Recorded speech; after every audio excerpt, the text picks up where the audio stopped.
Hey everyone, we're back with another episode of Tenn Talk. I'm Luke and this is Harrison, and today we have on Tory Kinson. Would you like to do a brief introduction of yourself? I'm Tory Kinson, 4Fs, Faith, Family, Foreign, Travel, and Fishing. I'm a previous marketeer and leader and CEO, and then my hair turned white and I started teaching. That's a short version. Nice. So what led you to come teach at Haslam? Really, I got fired from my CEO role after about 7 years. CEOs are like underwear, they have to be changed different seasons. So I took it for a personal failure, but it wasn't really when I had more time to reflect on it. It was just they needed a different CEO. I got it to where it needed to go. And so once I got over being, my pity party, I said, what did I like doing about leadership? And it was basically helping people see their gifts and then helping them tap into them. And what I didn't like about being a CEO was all the micromanagement to the board about, whether it's my boss or the board or some stakeholder, reports and numbers, and then I have to prepare that meeting. How am I going to spin this in the right direction, anticipating all that? It's part of business, but it wasn't something that really brought life to me. And that led me to consulting. So I had about a 2-year parachute, we'll say, from this Belgian company I ran. I had a nice severance package. And I used that to either, first work on becoming an executive coach, because that's kind of what coaches do. And then my wife has a CPA firm here in town, and I wanted to help her scale it up. So I worked for her, actually, for a year. Try coaching your wife sometime, right? But she got over some entrepreneurial humps she needed to get over, and now she's running really strong. And that led to UT because one of my first clients was coaching the executive MBA programs. Really? Yeah, so the MBA programs, the executive MBA programs, they attach coaches to the students, and they look for any executive probably has something to share. So Nancy Scott, if you know her, you definitely should know her. She interviewed me and she said, in her own way of saying it, dude, you'd be great for this. So once I started working here, I like the vibe here. There's a lot of opportunities to help people, and I think I was at a stage where I was going to go into nonprofits because I thought I've done well. I don't need to stay on the golden hamster wheel any longer. I could go back into leading another company, but I also could not do that and be around my kids more. My kids are reaching that final year in the house, and there was an opportunity for a full-time lecturer for strategy and leadership and entrepreneurship. And there's a long story behind all that, but I practiced my teaching demos. I applied, went through all the hoops. It's just for those of you that are students here, your professors and your lecturers have to go through a lot to get put into the classroom. And so I was, I think, at the right place at the right time and had a really, really good mentor, another guy who left corporate and moved into academia. And he coached me for probably 3 months, about every other Friday for an hour or so. That's right. And that really helped me get my game on. Oh, cool. So taking a step back, what was college life like for you, and how did you move into your first professional role? So I was an exchange student when I was in high school. I wanted to get out of my little town in Illinois, and I couldn't join the Army yet. So best friend and I became exchange students. He went to Sweden, and I went to Puerto Viejo, Ecuador. And I fell in love with, when I went overseas for the first time, like something snapped in a good way. And so when I came back, I'm like, I need to find a way to professionally travel like this in other countries. And so I still thought the Army was a good angle. My father was a career Walgreens accountant, and he's like, I've set aside a little bit of money to help you guys get a head start on your first few years of school, but it's an investment. So if you screw this up, then I want a full repayment of my investment with interest. I mean, literally, like, let's shake on that. Yeah. And he's a good guy. He wasn't being a jerk about it, but he was trying to make me realize that this was an investment. So I saw my oldest brother go through a full presidential scholarship at a school and then kind of partied a little too hard. And then he dropped out and joined the Army. And he didn't want to tell my dad, he didn't want my dad to feel like his investment was wasted. So he's like, I'll put myself through school. And he did. And then my middle brother went to the Citadel, which is a military college. He really wanted that lifestyle, like on every level. And so I went to visit him for a parents' weekend. I was looking at other schools. And when I realized, first at that time, it was only guys. So Monday through Friday, there's no girls to be distracted with. You really only have 2 jobs there, get good grades and drill, right? Military stuff. And if you want to go in the military, you're going to get opportunities to go to schools like airborne school and other things.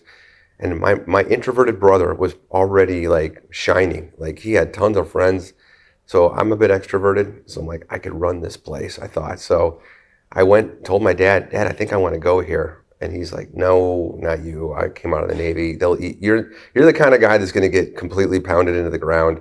I don't think you could help yourself. Are you really sure you want to do this? And I said, I do. I think I do. I don't know why. He says, all right, go pray on it. Pray on it. And then if you still feel that way on Monday, we'll fill out the paperwork. And that's the first time I like tapped into my faith in a way, like asked for a sign or some guidance. So it made no sense because I was totally a complete screw up. Like I'm the guy that farts in formation, and so I got there and my dad was right. I got absolutely pummeled multiple times, but I didn't quit. And I found that I was made of tougher stuff. I had classmates that saw too that I wanted to be there. And those are my friends for life. So fast forward to the end of your question. When I was getting out, I was looking at military, but I also had the option to work in civilian. You don't have to take a contract at the Citadel. So a lot of big companies came and recruited cadets because you have leadership experience for at least 3 of those years. Mm-hmm. And so my best friend from Costa Rica, Carlos, he was planning to get a job. And he's like, Tory, you're going in the Army probably. So just get the first interview slots with these companies, learn the questions, meet me at lunch, give them to me, because my English isn't really good. That'll give me the rest of the afternoon to prepare myself. Smart. And so I went into these interviews and I was, have you ever done something where like you didn't care if you won or lost, you just showed up and did what you could? Mm-hmm. That's what happened in these interviews. So I was, unlike most interviewees, I was relaxed. I was telling stories about my time in Ecuador. I was telling stories about how I failed at the Citadel in different ways. Mm-hmm. And the guy had never probably seen that. So by the end of that week, I had 3 job offers. And one of them was, they said, I can't get you into international, but I can get you close. I can get you to Miami. And if you do well, our international group is there and you can network with them. So my first job was with Black & Decker and it was pretty humbling. I was driving basically like a big pedophile looking van full of power tools and going to job sites and learning about why people used our tools. So it was Black & Decker's a great company to learn selling because they really have mastered it. And so I was there.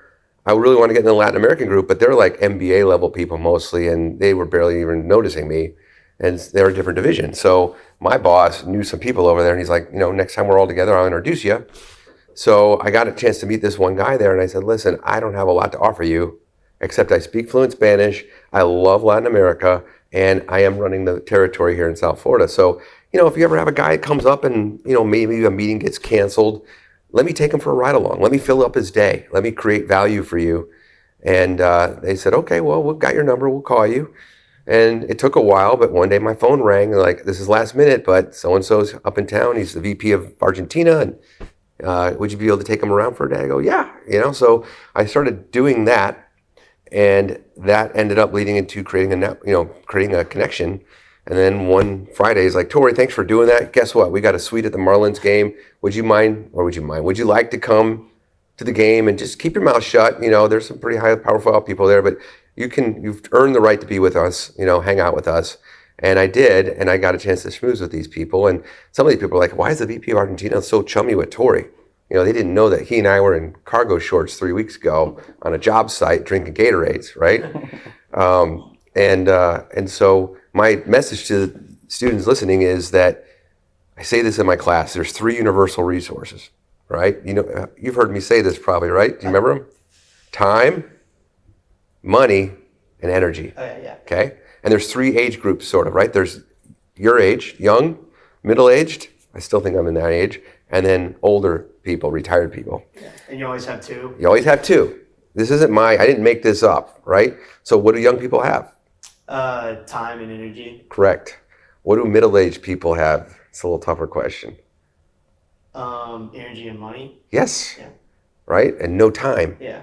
So when I can fill a gap where people need someone I have plenty of time to do stuff for you. I have energy. I can do it. And they have the money and the power to put me in a position to do it. You'd be amazed how quickly that can turn into a great opportunity for you. Mm-hmm. And it's about giving though, right? Yeah. So by the end of that, I'd say about a year, maybe year and a half, they gave me, again, comes in threes, 3 possible jobs. They said, we got a position in Central America. You can launch the DeWalt team. We're going to put you in Panama. You got to live down there, get an expense account. You'll move to a few other countries.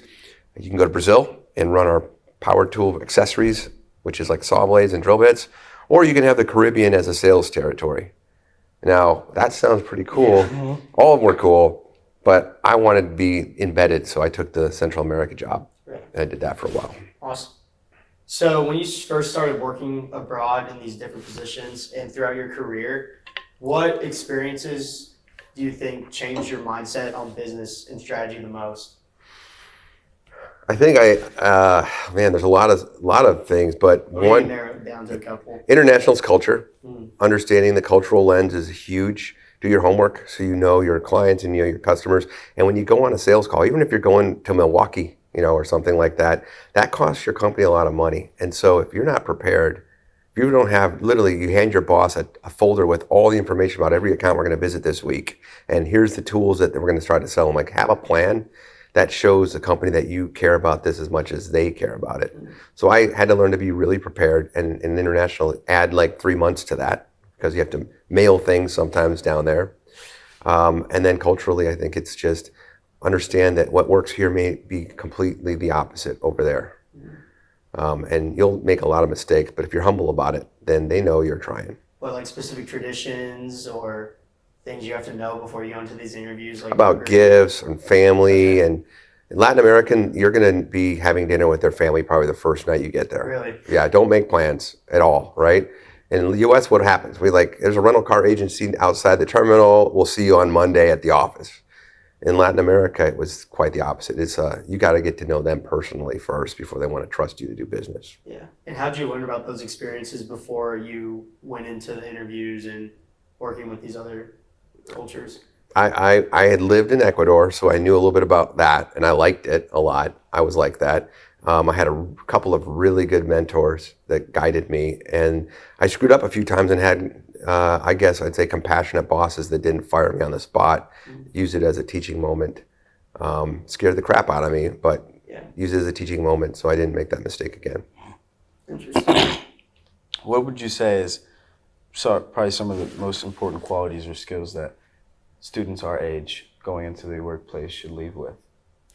That's a great question, and I actually had to think about this last week. So I came up with, and they're not mine either, I've picked these up from other people I listen to, but I totally agree with it. Number one is, everybody tells you to say yes to everything, right? And I think it's a good attitude to not be afraid to step into an unknown place. But what I think students need to get comfortable with is hearing no's. Mm-hmm. And how do you hear no's? You got to put yourself out there all the time. And if you start getting comfortable with being rejected, you'll get things that are way out of your league, because sometimes you're going to get a yes. So, if I'm looking at the camera, apply for that job you don't feel fully qualified for. Tell them that humbling story that you would be afraid to tell them. Ask for a promotion, ask for an assignment, and ask that girl out. Okay? You should see my wife, way out of my league. And I'm not kidding you. But I wasn't afraid to take a swing. What's the worst that's going to happen? I promise you, if you all do this, call me the next day, and I promise you the sun is going to be still rising, you're still going to be breathing, and whoever said no to you probably respects you just a little bit more because you had the you-know-whats to go ask that. Yeah. That's good. Second, one more thing. I think you need to learn how to become good storytellers. We live in a world today, we're so used to being entertained for our information. If there's no entertainment, I don't even want to listen to you. So when you're asking for something or when you're trying to pitch an idea, be able to tell it in a compelling story. And it could be as simple as just take me on the ride. We're going to Publix. Why do I need to call? Well, imagine the conversations we're going to have, son, when we get in the car together. Who knows what secret you're going to hear about from your dad's past. Tell some way to get me hooked emotionally to what you're asking me to do. Yeah. And if you practice that in micro levels, you're going to get really good at it. And you'll notice that when you talk to these people. Mm-hmm. And how do you think you should practice? Just trying to tell random stories to people, or are there other ways that you use to get good at storytelling? I think this is the loneliest age of humanity I've ever seen in my life. We are on our phones. We look for like buttons. We get freaked out if we don't get a certain number of whatevers on our phones. And you got to break that, put the damn phone away, and go talk to some people. Think about this. I tell this to my students. If you were going to the cashier line at Publix, and there's a person that's scanning stuff all day, all they hear is beep, beep, beep, and Luke comes up there, and you say to them something like, what's the best thing that's happened to you today? Or what's the one thing you wish would be different about your day today? Just give them an open question. Would you rather keep scanning groceries, or would you rather go, I would like, my associate to cover my break, or whatever. They would start talking to you. And next thing you know, you're having this conversation. Well, guess what? The script will flip. They'll say, well, what about, that's a weird question. Why did you ask that? What are your things? And you have an opportunity to tell somebody some of your goals, right? Yeah. And that's about the asking thing too. You never know who that person might know. Yeah. And you would assume, how could they help me get a job in Latin America? She's a cashier at Publix. Well, guess what? Her father works for, boom, And I'm telling you, that happens so many times. Every job I've had, I can absolutely tie it back to networking. And it wasn't me like hounding a guy down. It was indirect networking. Like I was of service to somebody at some point, and then somebody else heard what I wanted, and the cosmos responds to that. I can't explain it. Yeah. So you want to practice storytelling? Practice having conversations with strangers. Mm-hmm. Tell them something that your heart desires in that day. Okay. That's good advice. Yeah, that's great. Yeah. You talk about mentors a lot, and you've had a lot throughout your career. How do you think students should find a mentor if they're looking for one? Again, get used to some no's. Mm-hmm. So you find somebody who's operating at least probably 2 levels above you.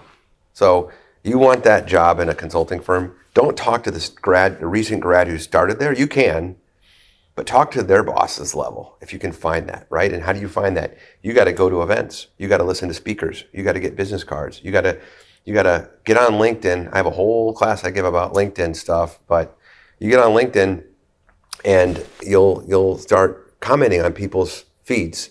And then you kind of have to, I don't want to say smother them with praise, but just say, wow, that take you had on AI and how it's transforming human resources really got me thinking, can I pick your brain on a Friday, just for 10 minutes? Can I set up a Zoom call? You guys all have Zoom accounts. You can do that on your own. And if he still says no, say, let me buy lunch. You got to eat lunch, right?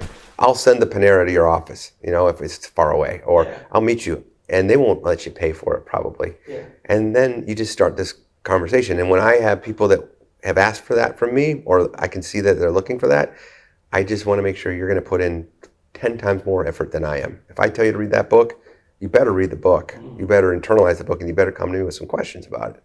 If not, I can't keep doing that for you, right? Yeah.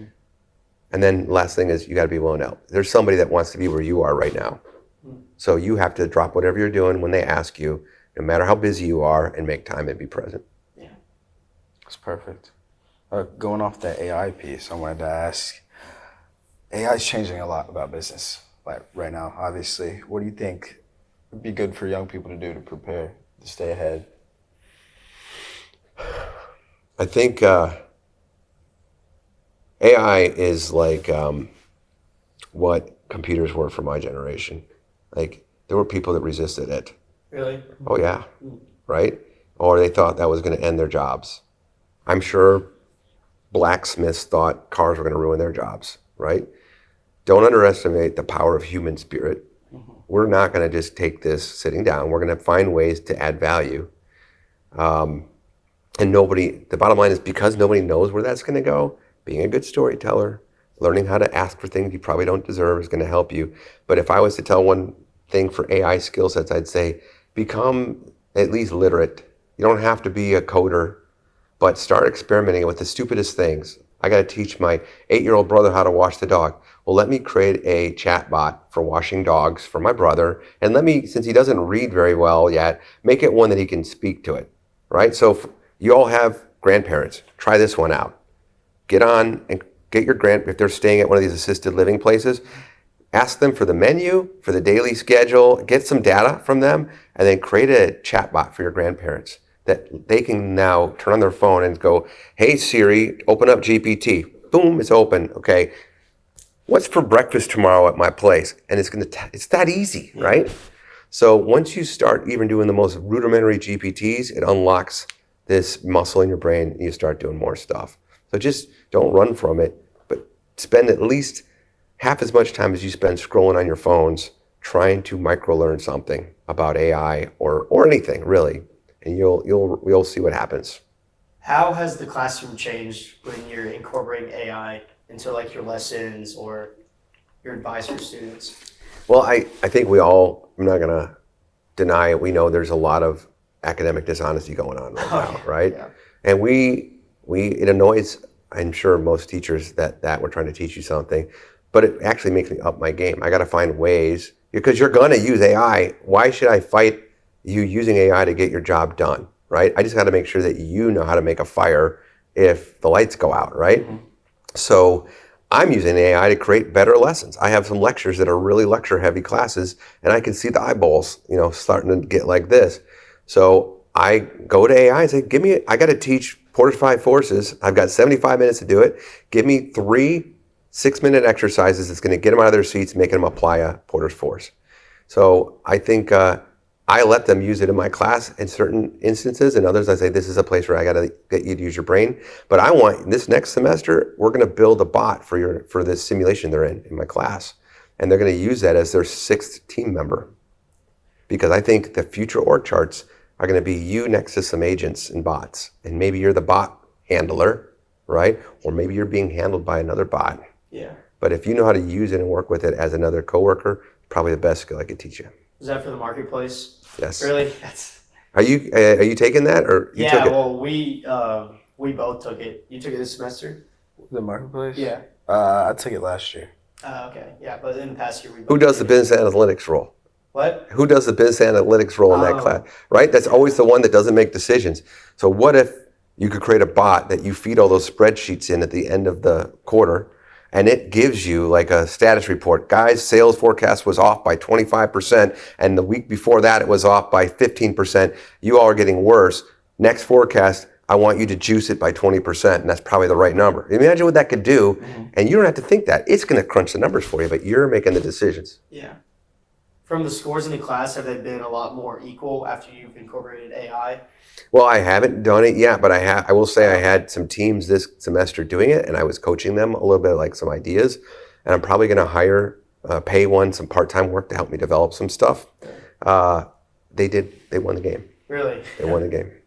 But it wasn't cheating. Yeah. Like, they took some risks. For all of you who haven't taken Marketplace yet, my advice to you is take risks. Make lots of different bikes. Don't make one bike for a speed category. How would you know if you get it wrong, right? Why not have 3 speed bikes? And there's a good chance one of those is going to be right. You have to experiment in that. And they did. So they listened. Yeah, we benefited from taking risks too. Like in the second quarter, we took a loan and got more printers than everybody and just made a lot more bikes. Right. It actually worked out. We had some teams doing, at the end of the game, like 800 and 1,000 points quarterly scores. Wow. For those of you who don't know what that is, they start the game doing like 6s and 8s, right? Yeah. But by quarter 6, there were some teams doing like that number. That's wild. Huh. To make a pivot kind of, again, sorry. You've had a lot of experiences, a lot over the globe. What would you say position you learned the most from or enjoyed the most? I would say right now this is the best job I've ever had. And I couldn't have enjoyed it probably if I didn't have all the experiences, because that's what I'll tell in my classroom. I'll tell this is what the book said, this is what actually happened when I tried doing it, or here's how I lost the company $3 million, right? But I would say my job at Red Wing Shoes, which was almost 20 years of developing distributors and learning to not just go for the bright, shiny stuff, but actually look a little harder at who's going to really work hard to represent your brand.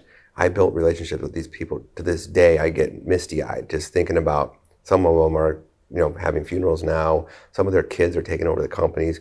And they did the hard work. I just took a chance with them and gave them everything I had, because I hitched my wagon to theirs, right? Yeah. But that's probably my thing I'm the proudest of, is like their lives were transformed. And I played a small little part in that by trusting them enough and risking with them and going through the bad and the good times with them. Yeah. How do you spot gifts in those people? I think here's what I tell my students is, if you think about jobs, or even if you haven't had a job, let's say you had chores. There are certain chores that you do that to you doesn't really seem like work. I mean, you don't mind doing that one first, at least, right? Like, you can't believe it's already 4 o'clock in the afternoon. Like, you let me cut grass, dumb as that sounds. I love the smells. I love those beautiful diagonal lines. That is something there, right? Pay attention to what was happening. Not that I was cutting grass, but where was I? I was outside. What was I doing? Something sort of unpredictable, but predictable. Mind-numbingly predictable, but outdoors and active. I wasn't sitting behind a desk. Same holds true on the opposite. Have you had jobs or things to do that you can't believe it's only been an hour? Like, this is like nails on a chalkboard to me. Those are your anti-things, right? Your anti-gifts. And think about what was going on in those. And what you'll start to do, if you do that enough times, I'm going to prove it to you in 1 second. You do it enough times, you're going to start to see common patterns. And so it doesn't have to pigeonhole you into, I got to be in the accounting industry. My wife's an accountant. Why? She likes an accountant. She doesn't like being in front of large groups of people. She loves helping people. She loves organizing stuff. And she loves helping people uncover potential opportunities. Okay? I love being around people. I love being outdoors. I love variety. Well, guess what? Sales is like that. Leadership was like that. And all of those don't require you sitting behind a desk all day. Leaders don't sit behind desks. They sit in meetings, but they're engaging with people, right? Mm-hmm. And teaching. I don't sit behind a desk. And guess what part of teaching I hate, or I say I like the least? Grading, because I'm sitting behind a computer, I'm in a room, I'm trapped, and I'm also casting judgments on people, right? Now, there's a rubric and all that, sure. But at the end of the day, I know some of these people working so hard to get that grade, and I have to fairly grade them, right?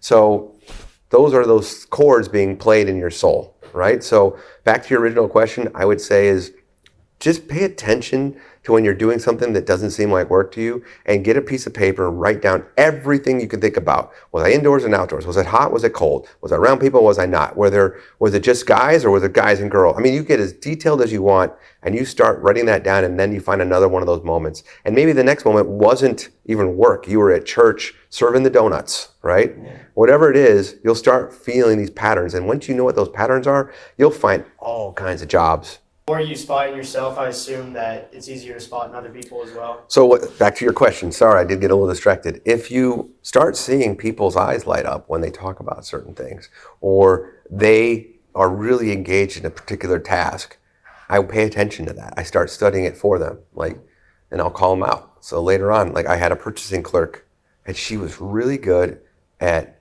being factual and telling our suppliers why they had to come earlier to the dock, but she didn't, and she really lit up because she came in, she was armed with information. So what I learned about her is, you love data and facts, you love turning that into a tool or a weapon, if you will, and you get results from that. And look at that buzz you just got from getting the supplier to agree to that term you just created. You are I think you're in the wrong job. I think you need to be here, but you still need these tools. Would you be willing to learn these other tools? So you see people, and if you ever get married, you watch your spouse, when they're doing what they were put on this earth to do, it's the most beautiful thing you'll ever see, because it's like watching a dancer dance. I mean, they are in their element, they're kicking ass, they're doing what God put them on this earth to do. And so your job as their husband is to put them in those environments as often as you can, and force them to recognize those gifts that they have. They need to be using it more, right? So I just think, obviously, you all have a desire to be doing this, right? Think about what's going on when you're doing that. You're probably gaining a lot of interesting stories. Yeah. Right? You're getting to put this out to help more people, right? Follow those paths and pay attention to your environment, and you're going to probably be amazing at whatever you end up doing. Yeah. That's great advice. No, it's wonderful. Do you feel like you gain a different perspective from being around people our age every day? I do. I get humbled all the time. Y'all, your generation is so smart, and really the world has opened up for you. When I grew up in the Midwest, my realm was about a 10-mile radius around Danville, right? Of course, I knew the other stuff, but it was not my world. You all can be watching something going on in South Korea live you know, and that makes you really good global citizens. I learn a lot from you all, and honestly, this AI thing I was talking about, what inspired me were the students using it, and like I wanted to learn how are you absorbing my class into your AI? What's it creating for you? Teach me, right? Yeah. What time are we at right now? 31. 31. You can answer a closing question if you want to.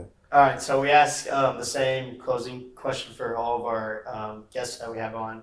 So if you could go back to yourself when you were 21 or 22, what is some advice that you would give yourself?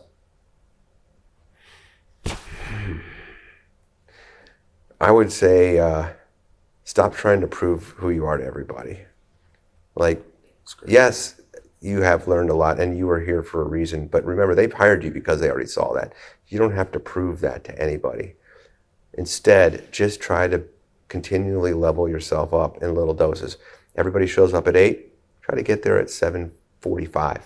If your boss is doing this job and you want to learn what it's like, be persistent, ask for one little thing that you can do to learn, and be humbling to take the criticism. We get so crushed when we get criticism, and that is the worst thing. I mean, if you can learn to accept life is difficult, you are not perfect, and if you can take the criticism instead of trying to think, oh my God, my armor just got a chink in it. They saw that I showed up late, or I stumbled in this presentation. Screw that. That's freaking valor right there, man. You're in the arena doing it when most of the people are throwing darts at you from the sidelines.